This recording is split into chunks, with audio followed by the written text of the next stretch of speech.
Hello, everyone. Good morning, good evening, good afternoon.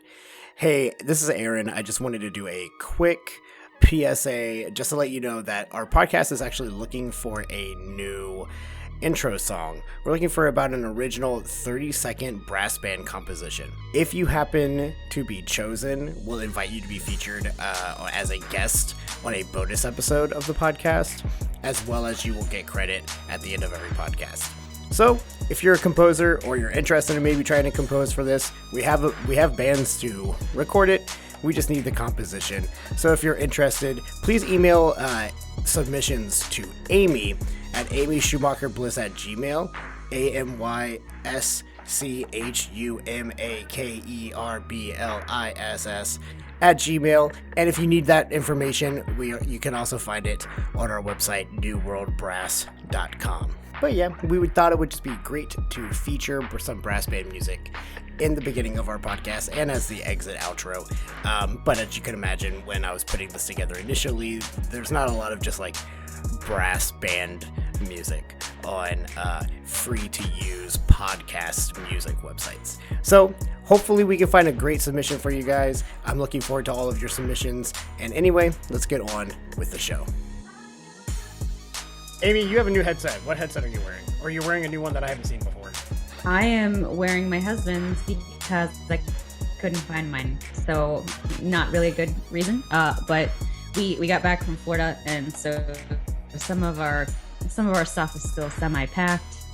And so as I was running around like crazy trying to grab everything before the podcast started, I realized I had no clue where my headphones were. And I saw my husband, so I was like, well, yoink. And they're huge on me. It's like I have a rainbow over my head. Maybe I'm like a saint. Oh. But they are huge, like over my head. It works. How'd you like my old stomping grounds? Yeah, it was cool. I mean, they definitely over advertised. They made it seem like it was like this glamorous resort, but you know, every place does that. They had an adult pool, and they had an open bar, and they had food that I didn't have to cook. It met all the requirements then. It met all the requirements. I didn't have a problem with it. Oh, that's good. Well, I'm glad you got a vacation. We all needed that, a vacation of some sort. Yeah, definitely. Doesn't look like it was enough, was it? I just can't believe that's just how small of a world that you went to. It was Club Med, right? Yeah, so you went to where I had senior prom. Yep. We went, my husband and I, when we were dating, we went to Italy for the weekend and ran into one of his old high school classmates in Naples at a bar. And my husband was like, wait, is that so-and-so? And I was like, what?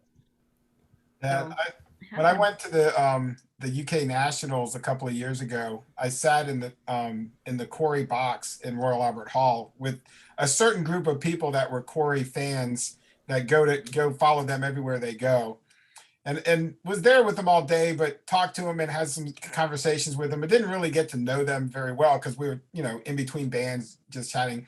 And the next day on Sunday, I was somewhere near Covent Garden, where the Lion King was and everything. And I just went to this Italian restaurant for dinner. And as I was leaving, I walked past this table and they were looking at me like they knew me, this group of people. And I get outside and they're like, hey. And I was like, I literally know no one in London. Why are these people? And it was a group of people that was watching the Corey band with me all day. And they just happened to the next day be at this same restaurant in random somewhere London. I was like, this is so weird. I am literally know no one here. And then I run into somebody I actually might know. It was really strange. So, well, we're doing this podcast with Helen Harrelson from the Fountain City Brass Band. Helen, were you actually a founder of the Fountain City Brass Band, or were you just kicking Lee's pants to get him to do it? No, Lee founded the band, and then I came over maybe about 8 years later. We were in contact when he founded the band through those emails. I was back in Manchester, and that's kind of how we got connected. He was setting up the band, and we met at the TVEuphonium Conference in Larty, And back when email was a new thing, and kind of helped correspond. I was on the board right from when it was founded, but I was kind of overseas and helping from that aspect. So yeah, I founded the youth program is the angle that I founded. Yeah. Yeah. So tell us a little bit about your journey to get from England to here. It's been lots of twists and turns. I was studying at the Royal Northern College of Music, and I was with Stephen Mead, and he just, these things happen. And he was, it's like, I think you should go play at the TVEuphonium Conference. And I think there's a spot on one of the concerts. I think you should go play. And so I got to go play solo with the symphony orchestra and got out there. And that was my first TVEuphonium Conference, and met so many great new musicians. I was very isolated in the world of brass bands before doing that. I got to go to the college, and I kind of, my world expanded somewhat, but knowing the vast community in America of TVEuphonium players, and just the resources and the outlook over here, and being exposed to that was great. And so that's how we first met. And like I say, we communicated about literature. The band was coming on tour, things like that, helping kind of set up some of that stuff. And then got to be about, 2007. And I was doing a lot of work at Bolton Music Service. And it was like Wider Opportunities, which is a different way of teaching music to how they taught it before. And it was very aligned to American band education. So my boss said, allowed me to come over and do a sabbatical in America along the same times that we were planning to start the youth program. So I had a 6-month sabbatical over in America, studying how music was taught or band was taught in middle and high school, and then use that time to work with the band, the adult band, kind of push some ideas through there and sound concepts, and then also get the youth band going. And within 6 months, I went back to my old job back in England. It was just a little window, a wonderful excursion when I was 27, 28. And about 3 weeks after getting back, I got a phone call from Joe Parisi, who conducts the band, and said, there's a school that's looking for a music instructor. It's a private school. Obviously, the UK license doesn't apply to most, well, certainly in Kansas, to the public school setting. So he said they're looking for someone new to build a program if you wanted to keep going with the youth program, which I did.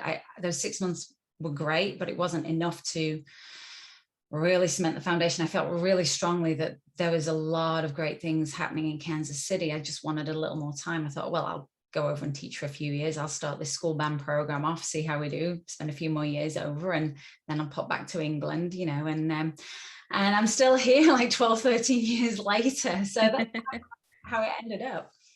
Wow, that's pretty crazy. So you never really intended to stay in America, but went back. What band were you playing with when you took that sabbatical, that 6-month sabbatical? I've been with Foden's, I think maybe 6 or 7 years at the time. And I took the sabbatical for a time. And then obviously to be away that long for a band that's that competitive, that, busy, that made it hard. And so I'm coming back. When I went back, I actually ended up playing with YBS for a little while. And then I think I won their longest service member award for maybe 5 weeks that I was there or something, and then came back to America.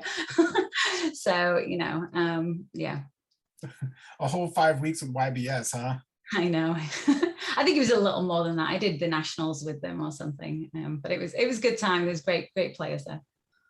Yeah, for sure. And then when you came back, you started with that school, and then that's when the real work for building the youth band program for the Fountain City Band. Can you tell us about what it was like in the beginnings of it? What are some of the challenges and some of the early successes that made the program just launch to what it is now? Oh yeah, well, it was a tough road. It was a real tough road. Anyone knows that they've built something from ground up, and especially being in different country and not having those resources or those contacts that you can just call up and go, hey, do you happen to have, or do you know, band room, those kind of things. So I was lucky with the job that I got, that we were able to use their some of their space, but again, they didn't have, it was a new school, they didn't have a load of percussion things, so and we were able to partner with a couple of area, the college at the that the band, the adult band had a association with Mid-American Nazarene, and you know, we just tried to get kids out. You know, we played brass band music for them. I know my husband will probably tell you a story about how he got hooked on it, and just by listening to CDs and maybe looking at some of the music, you know, some of those euphonium players that maybe, or tuba players, and all of a sudden you see something that's got like a ton of 16th notes in it, or, you know, a euphonium bit that's solo and it's, you know, extended over it. You know, these kids are all right, you know. And so we kind of got them going. We didn't have a traditional band set up to start with. It was trumpets, French horns when we first started. That's the way we went. We didn't have any money. We didn't have anything really to set up. We did have a set of Packer tenor horns, because I had remortgaged my house and got the money to buy some some stuff. Yeah, so I definitely, like a lot of people, will put a lot of their own money and heart into founding some of the things, but I mean, they were basic sets of instruments to start with, and got them shipped over from England. And yeah, we started with not much, just a lot of passion and a lot of, you know, desire and great kids, and it was small. And we kept on going. I was really adamant that, having worked with teenagers for a long time, I didn't want them to read bass clef when we first started off, treble clef, sorry. I wanted them to read bass clef when we first started off, because a lot of the kids that we pitched the program at were kids that maybe when we first started needed access to some brass specialist lessons. You know, sometimes it's very easy for a tuba or euphonium to get stuck at the back of a band. I hold myself accountable to this, and you can't always hear if they're tonguing properly. And so, or, you know, sometimes people can't afford the X amount of dollars for an hour lesson to fix something that might extend a whole range, or breathing, or so. So we made it we wanted to make it accessible, really, for people to play. And so everything was pretty much transposed at that point. We weren't dealing with state players, you know, state honor roll players right near the beginning. It was a real just a great group of kids wanting to learn, and then we started building and building. I can honestly say the biggest thing that we did for our program was we were very fortunate to get a donation that was allowed us to go to the Great American Brass Band Festival. And up until that point, these kids were coming from their own schools. So, you know, there's the kind of school rivalry where they compete against other schools. So when they came to be in this setting, they were kind of here for themselves, because they wanted to do well. They wanted to play in a, you know, harder music. They wanted to improve, but they were there for themselves. And it wasn't until we took a trip that they all got to know each other a lot better. And then they started playing for each other.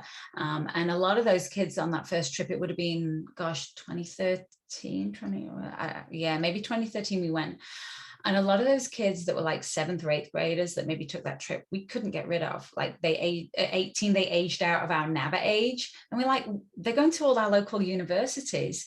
Why are we kicking them out of brass band? So we just said, well, we're not going to compete in the youth section. We're going to send the band up into the adult section, because we've spent all these years of training with them. They weren't quite ready to join the adult band at that point. So because of the, you know, the gap with where those groups were. So we just kept them around, and we just upped the age group. Let's call it 21. Oh, well, you're doing your masters. You come back. We've known you since your 8th grade. Go on, principal, you fellas.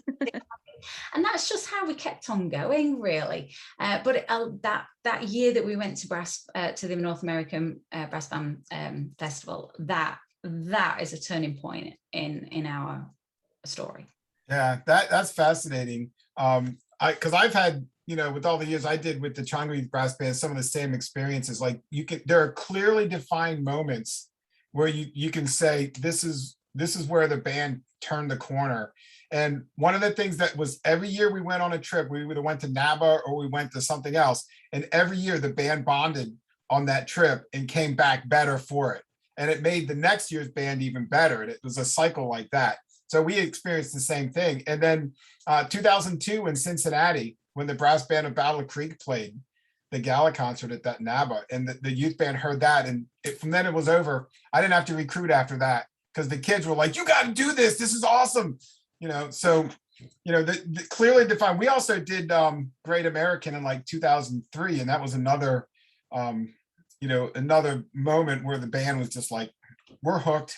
And once you get them hooked, you have them until they graduate high school. And it's great that, I don't know if a lot of people really realize where that third section band came from, but it really was a youth band that just kept going as the kids got older, right? Yeah, it was. I just felt in my heart that these kids love it. And I didn't have the heart to like say, no, we're not going to do it. So we put them in that third section, and it'll be different moving forward, obviously rebuilding programs again and where those sections align and things like that. But yeah, it's and actually Triangle, I remember working with Triangle my first year over, 2007, and hearing the band play at NABA, and honestly that was one of the inspirational moments, hearing a band over here play. Was it Strike 4 I think you played, and hearing a band like that, I'm thinking this is possible to get this level of band over here. So we kind of, a lot of the stuff we somewhat followed in the band's footsteps, kind of with our own little bit of a blueprint, but there have been bands that have done it before we did. So I have a logistic question then, for because I seem to be in a room where I can take advantage of the situation that I'm in and being part of this podcast and ask these brilliant minds that we have. So Tampa, we're thinking like that. This is a goal. Probably not this year because we're still like if we can get a full concert year out of this year, we'll be happy. But the following year, the goal is, as the board, because our band's existed for all of 3 years, 1.5 of them has been in the plague. But the idea is to eventually start a youth band. And, I went to JMU with Kevin Stee, so you've got the Massanutten and Brass, the youth band right there too. But it sounds like the Fountain City band, it sounded like you guys kind of started with like correct instruments and stuff like that. And I've also seen where people keep the band instruments just because it's easier initially. Do you guys have an opinion of that one way or the other, or just whatever you can get a hold of, or what are y'all thinking? When program expanded, we were when we were at our full capacity, we were 4 ensembles in the youth band, and so realistically the first 2 level programs, they were stay on your band instrument, because we're talking about you feeling comfortable on one instrument only. Like, you get your embouchure sorted, let's just know your instrument first. And then as we start moving up, we'll start maybe putting in the second tier band that we had, because we had the junior band and then we had the youth band. Maybe the principals in that band, the second tier, would be on cornets. We might try a principal horn on a tenor horn, things like that, to transition them ready for when they would move up to the next band. And because we didn't have tons of instruments lying around everywhere, but it was a good way of transitioning. Then the next 2 level bands at that point, we've been going for about 10 years, and we were able to kind of build up a stock of instruments by that point, to have that. A lot of our kids ended up, that have been in for a while, some of them did buy their own instruments, or a couple of high schools have cornets. I hear that back in the 1950s and 60s that most people would start on those cornets, and I did. a lot of them are just sitting in the band room waiting for someone to play some Granger or something like that, and they're not actually being used. So that was maybe 5 years in, I figured this out. Well, I didn't, someone told me about it, and I'm like, okay, I'll contact the band director. And sure enough, when the kids emailed their band director, I was like, oh yeah, we've got one, they can check it out. I'm like, oh, that's going to save us a load of money. They're not playing on match set of instruments or anything, but they've got a cornet in their hand, and they're halfway there at that point. Yeah, it's, if you go back to the turn of the last century, like when bands were big here, concert bands, everybody played on cornets. The Sousa band was all cornets, and they would have a couple trumpets. And the interesting thing about the president's own Marine band now, they play on cornets. So they have 6 cornet players and 2 trumpet players in the band. And there's a high school band here in town, Leesville Road High School, that has literally patterned their symphonic band after the Marine band. So they wear the military type uniforms. They own a set of cornets that they use. So anytime we get somebody from that program on trumpet, they brought their own horn. So it was great. But to answer Aaron's question, it's all about the resources that you have. The hardest part of starting a youth band is the massive cost of instruments. That's the absolute hardest, most difficult challenge, because if you wanted to start a brass band, a full set of brand new instruments would cost you 120, 150 grand. And that's a massive startup cost. So I don't know if it's even realistic to think that you could do that. But what you need, if you want to be a real traditional brass band, is you have to have 3 tenor horns. You have to buy 3 tenor horns. Okay. You can, and that's the most costly thing that you can get. Cornets, you can get really cheaply, scrounging, laying around in yard sales, on eBay for relatively lower price. You don't have to pay $2,500 per cornet. You need a flugelhorn and you need an A-flat soprano. And from that, you can actually have a brass band. But I know that, when I started, that we expanded from 1 band to 2 bands. That second band played French horns and trumpets for 2 or 3 years. We called it the Triangle Youth Brass Ensemble because it wasn't a brass band. It was a big brass ensemble that played brass band music. But until it took us the opportunity, we didn't have the opportunity. We raised money. Actually, what we did is that we raised $24,000. Literally my last 2 years directing the youth band, and bought a set of Zeno Yamaha cornets for the top youth band, and took our old set and passed it on to the brass ensemble. And that's when they started playing on British instruments. And I literally, after raising $24,000, I got 1 concert where I got to hear those new instruments before I left. I was like, they're all shiny instruments now. They're not a set of Yamaha student model cornets from the 80s, and then it just went, like, we're extremely lucky in Triangle because we actually have 3 sets of instruments. So all of our brass bands are on British style instruments. The top 2 bands are full of instruments that we've bought. Every year we buy 1 or 2 tenor horns and fill everything up. But our third band plays on tenor horns that are donated by a member of the Triangle Brass Band who has been stockpiling instruments, because she has a dream of, when she retires, she's going to she has a house in Mexico, and she's going to start a brass band in Mexico, which is spectacularly cool. I think if she could ever pull it off, it would be awesome. But she has an entire set of brass band instruments that's not being used. So she's like, why don't you guys use it with the youth band? And we're like, okay, why not?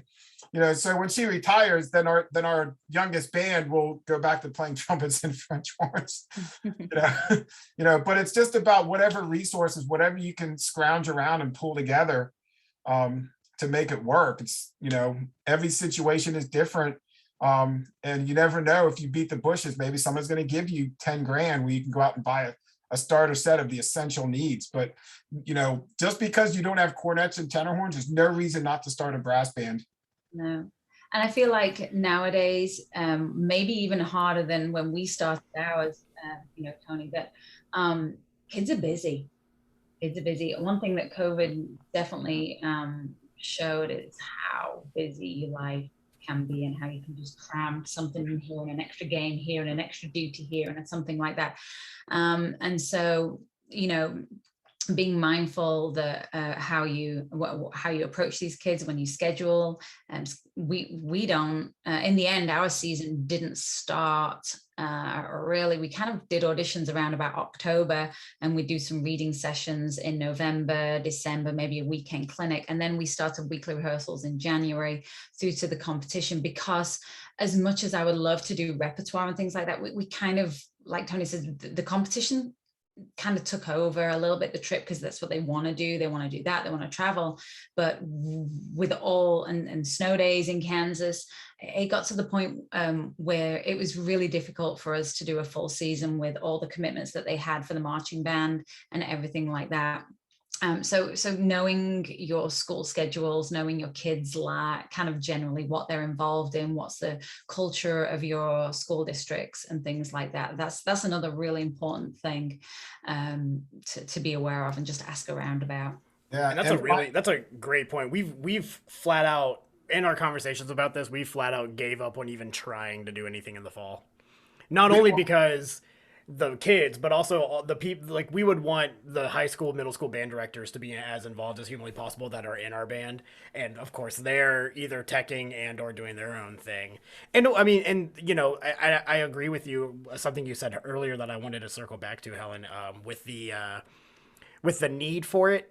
You know, I realized not too long ago how bandy what we can do here is, like what my students do, my private lesson students. It's like audition for the all-state band, audition for the all-county band, do this youth band, do more band in school, do that. And it's very wind band oriented where they're playing whole notes and half notes. And it's just no matter like middle school to high school to college, almost all of that literature is equal amounts of difficulty for a euphonium or a tuba or a trombone player. And so I feel like there's a training need for a youth brass band, like you were saying, for our area as well.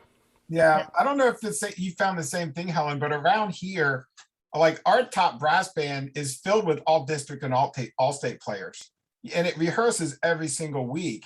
But for whatever reason, it doesn't hold the same level of status that making all district or all state does. It's the same players and they're rehearsing every week, but you know, it's not like, wow, you're in the Watson brass band. Wow, that's pretty cool. Your band director should be like, wow, that's a really cool thing. But they don't really do that. Because it doesn't say the band director's name on the program. Yeah, I don't know, you know, like it's actually one of the reasons that I kind of retired from doing the brass band in 2013 is because I just didn't feel like we had a lot of support from the band directors around. And we did everything we could to work our schedule around their schedules. We would never require a kid to be at brass band if they had a band scheduled event. They always had to do their homework. Like we tried to supplement the band experience. We had 20 high schools in Wake County and only 10 high schools had kids in the youth band program. Like half the program probably didn't even tell the kids that there was a youth band when we would do our recruiting for it.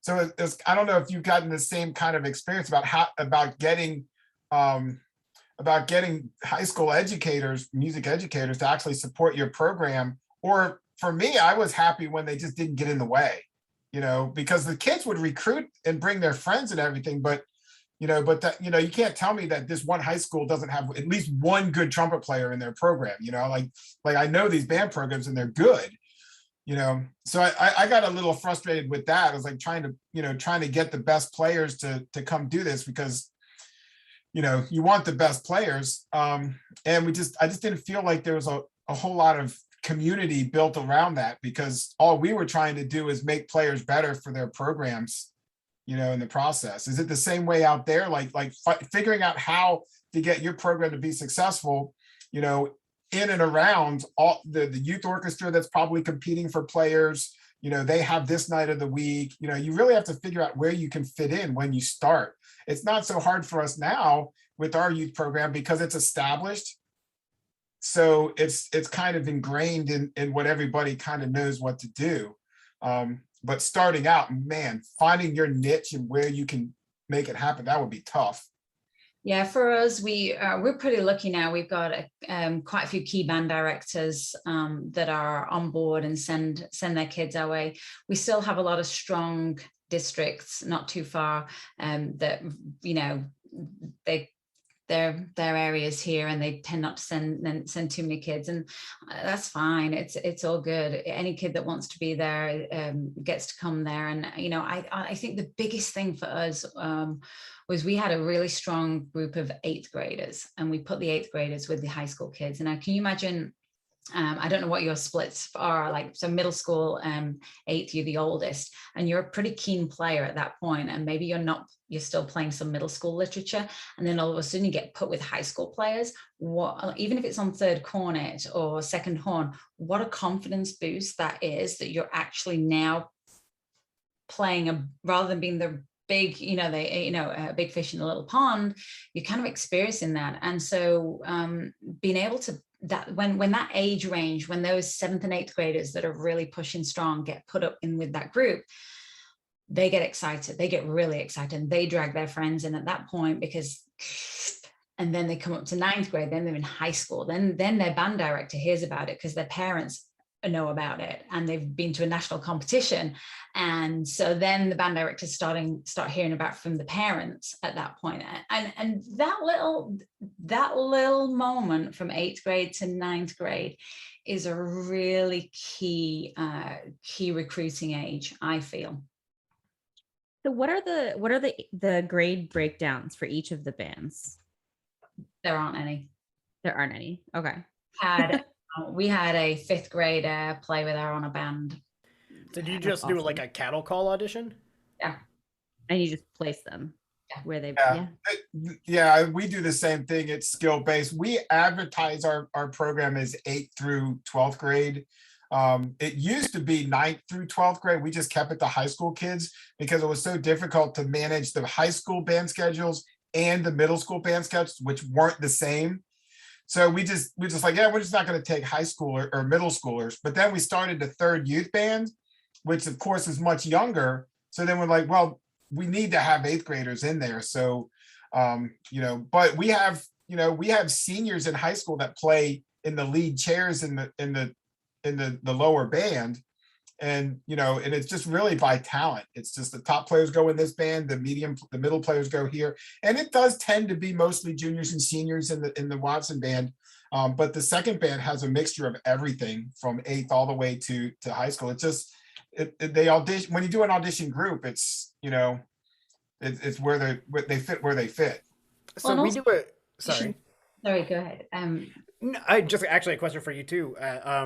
So we at the university I teach at, we do a very similar thing with our band camp in the summer, right? Because it's a cattle call and we just kind of place it based off of skill base. So what we do is you have one audition sheet where like you have an A line, which is pretty easy, and then a B line gets a little bit harder, C line, and then D line. And then we tell them, go as far as you feel comfortable. Do you guys do something like that when you do the auditions, or do they just kind of bring what they want, or how do you make that? How do you discern that? For my group, I'll let them play whatever they're comfortable with. It sits around the same time as district band auditions. So usually they've got something prepared. So usually they've got something prepared. So you kind of get to hear them playing some meatier literature, and usually the selections are give me enough, something technical, something lyrical, and something that's got something robust. So and they've worked on it. They don't have to prepare something new. I get to see them at their best. I ask them to play a chorale and it's usually something they all play them, doesn't matter what band it's in, it's a chorale, so we can hear phrasing, shape, tone, that kind of stuff, something that they don't have to worry about. So even if I've got a kid that's been playing for 6 months, a year, they can come and play me that, and all they have to do is maybe play me, Scarborough Fair and something out the Essential Elements book, and they can have a successful audition and feel good about the process, and then obviously usually there's a little bit of sight reading when we start getting into some more challenging as we go through the ensembles.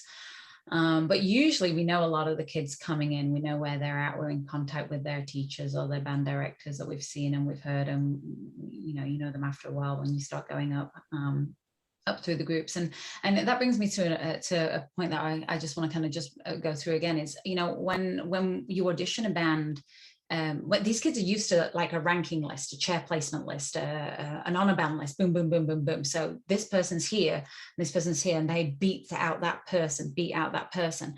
When you talk about seating people in a brass band, that doesn't happen. You cannot do it like that. And I have one of my letters before we post the seating chart is a brass band is not a normal ranking system that you're used to in the United States education program. every chair has its own stuff, and we have to have a balanced team of, you've got players that have great technique, you've got some players that have got great lyrical sounds. Quite often those kids there's not many that are both of those together, and they're your superstars. Usually they're starting to fall down one of those, go down one of those paths at that age. So you need to have a second cornet player that's got some technique and sound, but you also have to balance that with someone that, can play quiet and lyrical. And so it doesn't necessarily will go down that ranking list, and same with the bands. So that's how brass band literature is set up, is to differentiate for your musicians for growth and progress. And so you have to line your bands and seat your bands the same way. Yeah, we've done the exact same thing. I would say that, look, your brass band audition isn't for a ranking, it's an evaluation so that we can figure out what role is the best for your kid in this band, or best for the band that your kid will fit into. So as we grew into a larger group and more than one band, if you were, it was tough to kind of convince kids for a while that, wait, you're really, really good. You're principal solo cornet in the second band. You're not in the top band, but that's a better role for you than sitting third cornet, because you have a good range, you have good technique. You're going to get a better experience playing more notes and higher, more solos in there. So it's getting you, I would have kids come in and we would, I would hear a trombone player and say, like, all right, let me see, he has a good sound and he sounds like he has a good loud. So all right, let me play the loudest low F that you can play. And I'm like, all right, he's going to be my bass trombone player if he can do it. And then we give him a bass trombone, but none of the schools around here have bass trombones. So it's like, well, we'll take the tenor trombone and say, hey, guess what? You're going to play bass trombone. Same thing for E flat sop. You have them play some high notes and see if they, they can actually, not squeeze their brain out of their ears trying to play up in the upper register, and you just kind of figure out that. But it's all figuring out the roles. That Helen is exactly right on that. We do the exact same thing here. And our audition process is we actually. And we did this back when I was doing it, and they still do the same system today, is we compose a piece that has 3 excerpts in it. It has a technical part, an easy technical, or not easy, but a manageable technical, and a lyrical, and then a third piece that is very advanced for high school. And everyone has to play the first 2 excerpts. And if you're auditioning for the top group, you have to play all 3 excerpts. And every instrument plays the exact same solo. So it's transposed out and adjusted for horns, and everybody plays the exact same audition piece. So, and when they come into the audition, they play that, and then they sight read, and that's it. It's in and out, and we crank through them like you like. It's unbelievable. They should have had me scheduling the all district auditions, because we could. I mean, I would listen to 80, 100 kids in one afternoon. I mean, it was just one after another, cranking them through, and. It's really good once you get them in the band that way, because the first rehearsal, you can say, every single one of you had to play the same piece to get into this band. So you all passed the same test. You were in this high school, you're in this high school, your high school band competes with that high school band. It's like, nah, you all played the same thing to get into this band. So you're now in this band. And you can use that to start getting everybody thinking the same way right from the very first rehearsal. And it's, oh wow, we're doing it. We all had to pass the same test, and it gets things off kind of on a straight shot right there. Now the audition solos used to be ridiculous. So I had a composer, a budding composer. His name was Ted Oliver, and he I think he actually went to Kansas for grad school and studied composition there. And he when he was in high school, I would say, hey, can you write me an audition solo? And he would come out with this thing, and I was like, nobody can play this. And I was like, here, and I would give it out anyways. And the kids would struggle with it. But then they come to the auditions and say, thanks for giving me something challenging to practice. And I was like, no problem. But it was so cool, because, it started a thing that actually has worked out to be a really effective way to evaluate kids, to get them prepared to play. And then you just have to talk to them about, look, you're sitting 4th chair, but I have no idea what rank you were. I don't know if you were the best or 4th best. It's like, because this kid's here and this kid's there and this kid's there is just an evaluation. That's all it is. So I have two questions because I'm starting the process of putting together a brass band. Uh so yeah, yay. So what is the end of your season like? So you start doing some kind of stuff in the fall, and then are you done after NABA? Do you go through the summer? What do you do? Depends when NABA falls. The later it is, it makes it really hard for us to do much after there before the kids disappear on their vacations. Or camps or whatever goes on. They get very busy, don't they? For the longest of time, we would do NABA, and then we would do a kind of a fun concert afterwards. We would do a short. We'd play the test piece again because a lot of our families couldn't travel, and it was before, the kind of awesome stuff that they've got going on now to kind of people back home can watch. And then we would do a second concert of kind of lighter music, but things like, maybe a selection off Windows of the World. So that there was a little something that was, not too much filler and fluff, but also just something light and that we could get going in a short amount of time. When you get to graduations, when you get to all the other sports, you find a lot of people are missing from those rehearsals. And we did that extra concert for a long time. And that was tough coming off the back of NABA, and then having 5 weeks where people were missing, things like that. Legitimate reasons, life goes on, just where we're at with the nature of kind of the things that were going on. So yeah, we would normally do a concert. Sometimes we'd have the kids play at the Fountain City Christmas concert. Maybe they'll do some pre-show tunes in the foyer or something just to get them going. For a while after that, though, we don't get paid to do this. All the staff are volunteers, and when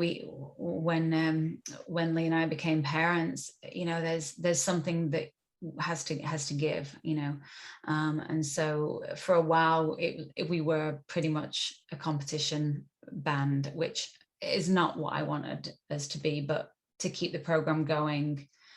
That's where we lived for a year or two in that world now, and then COVID happened, and we're back reevaluating what we can do, what we're able to do, what our family's able to manage, and things like that.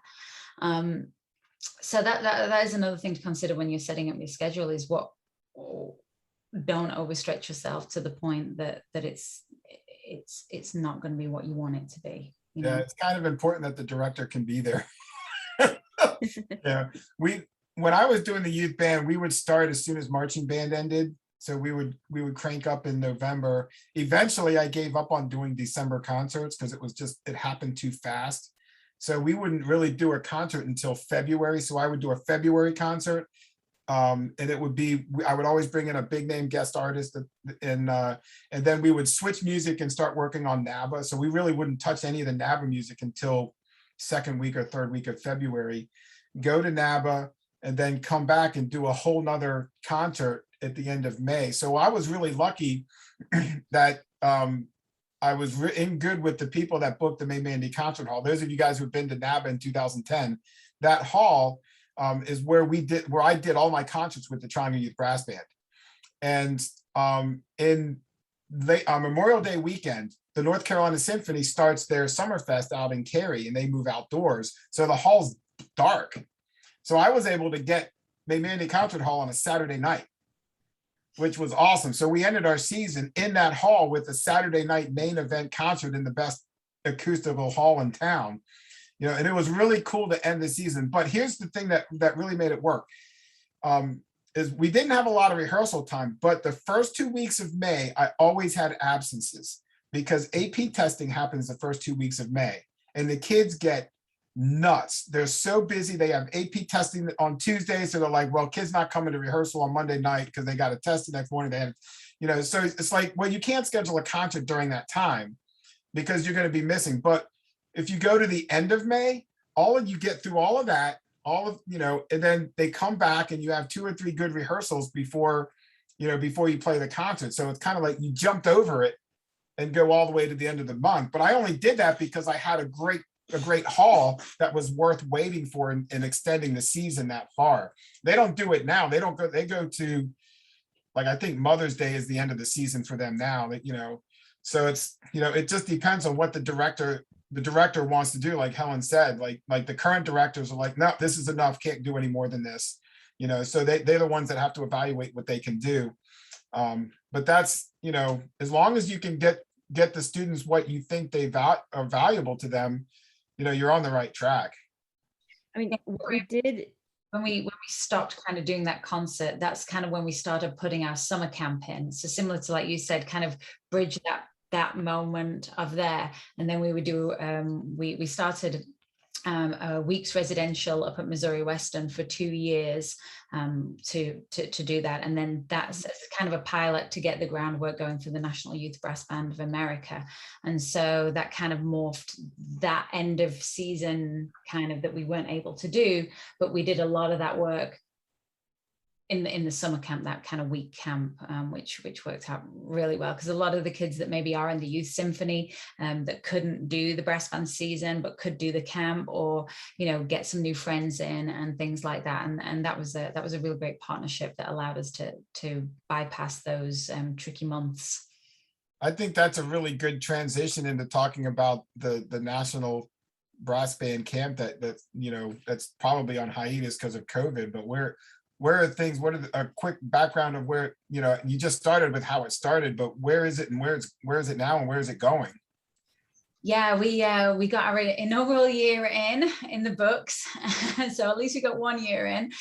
It's, we were able to secure some funding for the composers competition.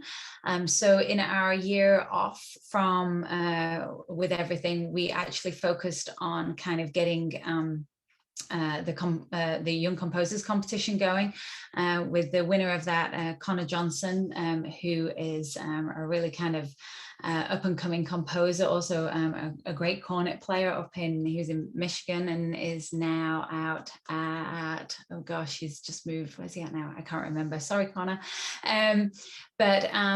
So we were able to take some projects there. We're hopefully going to be recording some of that stuff moving forward. So to come off an inaugural year with a lot of excitement, inertia that really needed to push those next 3 years, that plan, that was tough. That was really tough.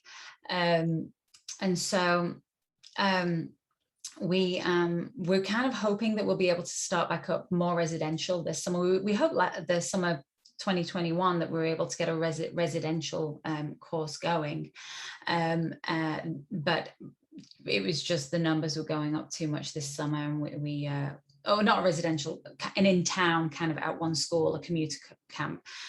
We'll probably look to do a commuter camp, certainly a commuter summer camp next year for our Fountain City families and anyone that wants to travel in and maybe stay local in a hotel or something like that with families.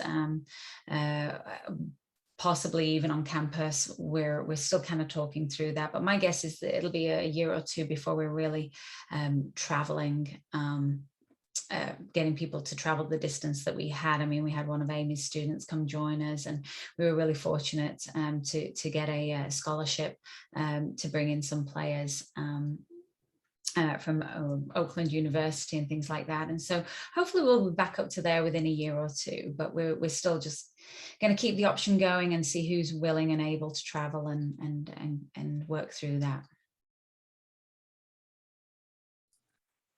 So it sounds like, the timing of that was just awful with COVID hitting. It's just like, okay, well, you had some great momentum.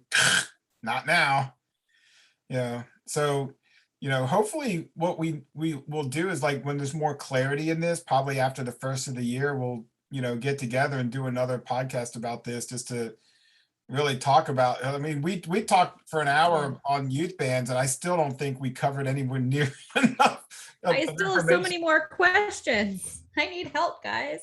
I know. I mean, I feel like, we're starting one soon. Two of the biggest experts in youth banding in America right here, and we could talk about this forever, I'm sure. Yeah. So we probably have to make sure that we come back and do a full thing on this again. Also, I wanted to butt in. Was Connor Johnson at Michigan State? Was Yes. that it? Yes, I just looked him up. So Connor Johnson at Michigan State, and I found him on social media. So you can follow him at Connor Johnson Trumpet. Yay! Plug. Now we'll have to listen to this so we know where he got all his Twitter followers. He's gonna have like 1 million after this podcast, I'm sure. It's quite funny, that group of students from the National Youth Brass Band that came in, they're quite a tight cohort right now. And I have a lot of excitement for that group. They've stayed in contact. When I was doing the Fountain City Youth Band online, and then we ran the National Youth Brass Band online one summer last summer, they came back and helped, or they were willing to help coach some of our kids. And so hopefully that group of kids will just move forward, and then these connections will start going. They'll form their own bands, join their own bands, and still keep moving forward. So I think the conversation definitely starts to build momentum again. And I like you say, I think there's a lot of room for discussion moving forward. Well, that's awesome. So we're gonna wrap up the episode here, and I think what we traditionally do is end up with a question. And Aaron, I think Aaron has a question for the podcast. Okay, audience, please, I implore you. I am great at improv, but I can only make up so many questions. So please submit your questions in the comments or on the socials. Any question. It doesn't have to be necessarily toward any guest we have, just a question for us. But the one I managed to make up in the past 30 seconds is, and we will throw this to Amy first. What is a brass band piece that you haven't played but have always wanted to play? This one's too easy and too hard. I can start if you need a moment. Yeah, I need a moment. So mine's definitely the Paganini variations, the Philip Wilby. My first little taste of brass band was hearing on the JMU website them playing that for NABA in like 2003, 2004, and going, oh, that's what a brass band does, and thinking that thing was amazing. And they started the clip on their website with like where the trombones are doing that and that whole thing, and I'm just like, yeah, this is so, I mean, that just hit the right spot. And I've never had the opportunity to play that, but so I'm currently working on my DMA, and I have to do a chamber recital, and there's a quartet reduction of that for brass quartet that I am absolutely doing on that chamber recital because of the urge to play that piece. Amy's still lost in thought. Tony, what do you got? We're gonna go to Helen on this one. Helen's probably played everything anyways with all her banding experience. I know. Oh gosh. Wow. It's really hard. There was a ton of transcriptions that Howard Snell did that I never got to play while I was at Foden's. There was a ton of stuff in the old Black Dyke band room that I really wanted to get my hands on and play and see. But honestly, oh gosh, people laugh at me about this. Well, not laugh, but it's not like one of the, I don't know. I remember playing the excerpts to Between the Moon and Mexico for one of my, it was one, I think it was the year 3 auditions, because we have to play brass band excerpts at college. It's, you know, and there's these little books, My Heritage, and you play them out of there. I really liked it, and I've never played it, and I think that might be one that I'd like to go to, but there's tons. Oh my gosh, there's tons. And keep in mind, this is not I'm not asking like the number one on your list. Like, it's just a piece that you want to play that you haven't played yet. Not like, it's not definitive. Like this might go into the wiki and be in there, but you know, not too much pressure, Amy. All of our fans are going to create that. Yeah. I've come up with 2, maybe 3. I remember when I moved to the UK, like I moved in like August and like September before I even like got hooked up with a brass band, which means that I'd never played in a brass band. Because remember, I haven't played in a brass band before I went to the UK. So we went to the Royal Albert Hall that fall, and we listened to the championships, and it was music for Battle Creek was that year. And so there's a part of me that kind of wants to play that piece just so that I can like, there's kind of like that weird, like I want to transplant myself and like be like, I heard this and it was such a going to see all those bands playing that was such an amazing experience for me. Now I want to experience that. And then I think there's an arrangement of this. I'm not entirely sure. I might be wrong, but if there isn't, hey, people, arrange it. I thought I heard something about there being on a hymn song of Philip Bliss. Oh my God, yeah, there's an arrangement of that. There has to be. Yeah, there has to I be. would like to play that because hello, my You're related to Philip. well, through I don't know. My husband never researched it, but I have because I'm a nerd like that. And I was sick of looking at German names through my genealogy. So I went through his. And his family picks up Philip Bliss right after Philip Bliss died. So I'm wondering if like it jumped like within the family after he died. I don't know, but there are 3 Philip Blisses in a row. So I think that and my mother-in-law passed to me all the Philip Bliss stuff that they have. Wow. So I have an obituary. I have a memoir that was published a few years after he died. I have newspaper clippings and stuff like that. So I would really like to play on a hymn song of Philip Bliss. So fingers crossed. And I could provide some excerpts from that book that I have. Do you think you could get Philip Bliss to grant the rights to arrange it? Through any family connection? Yes, I know that's a joke. It's public domain. The hymn is public domain, but the thing that most people want to do is the whole singer version of it arranged, and I don't know what the rights are for that at this point. Right. And as a matter of fact, I still have from when I used to live in Philadelphia. We're going on a little bit of a tangent, sorry. But I have the Philadelphia tag for flying out of the Philadelphia Orchestra because it says PHL Bliss, and Adam's father passed away about 10 years ago now. So every time I look at the luggage tag on my euphonium case, it says PHL Bliss. Oh. So it's kind of cool. So if anyone, how sometimes people see like a luggage tag and they take like pride in like ripping it off. I'm telling you now, if you rip off my luggage tag, I will be very ticked off. Okay. That's reasonable. Who's next? I think I'm the last to go. My list, I have 3 pieces on my list that are really at the top of it. Every year or two, I try to do something with Triangle Brass Band that is way above our head. We've done Journey into Freedom, we've done Harrison's Dream, Chivalry, Paganini Variations, things that we would never be capable of playing at a contesting level, but we always manage to get through it and have a good time playing some of the really good, serious, advanced literature.